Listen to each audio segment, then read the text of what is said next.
Kami serahkan bantuan dari Goeser Aceh Timur dan Goeser Aceh Sumut. Ini untuk digunakan untuk sekolah, kan? Sekolah yang rajin, ngaji yang rajin, ya. Mama juga sedang dalam keadaan sakit sekarang. Jadi nanti kalau udah besar itu mama dijaga, ya. Nah, ini sepeda nanti kalau ada abang, naik sama abang, ada bagusnya, ya. Ini sepeda ini yang penting belajar jangan lupa, ngaji jangan lupa, ya, sholat jangan tinggal-tinggal, ya. Nah, ini bantuan dari kawan-kawan sepeda dari Goeser Aceh Sumut dan Goeser Aceh Timur, ya. Ini ada sedikit untuk jajan, nah, nanti diserahkan sama siapa nanti, jangan dihabiskan sekaligus, ya. Nah, mulanya teman-teman Goeser berinisiatif untuk menyumbangkan sepeda ini. Dari mana tahu informasinya Pak awalnya? Terima kasih. Alhamdulillah kita mendapat informasi dari teman-teman Goeser yang pertama khususnya di Aceh Timur tentang adanya Ibu Nur Fazilah yang dalam kondisi yang mungkin sama-sama kita sudah ketahui.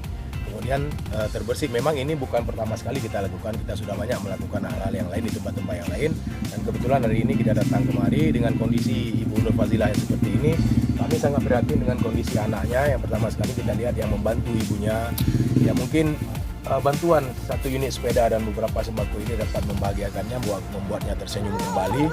Ya mungkin ini rezeki daripada adik Muhammad Rizki, sehingga mungkin dengan sepeda ini bisa dia pergunakan untuk bersekolah, untuk mengaji dan sebagainya.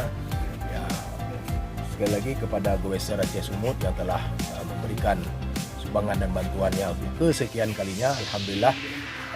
Sekali lagi terima kasih yang sebesar-besarnya. Saya hanya sebagai menyampaikan amanah kalian semua. Alhamdulillah hari ini sudah kita tunaikan. Jadi sekali lagi kepada Ibu Nur Fazilah sekali, mungkin kami hanya bisa memberikan semangat, terus tetap bersemangat, tetap berobat.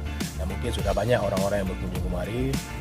Tetap semangat, insya Allah penyakit Ibu Nur Fazilah akan disembuhkan oleh Allah dengan ikhtiar kita semua, dengan doa-doa kita semua, dengan doa-doa daripada masyarakat. Insya Allah Ibu Nur Fazilah dapat beraktivitas kembali sembuh seperti sedia kala.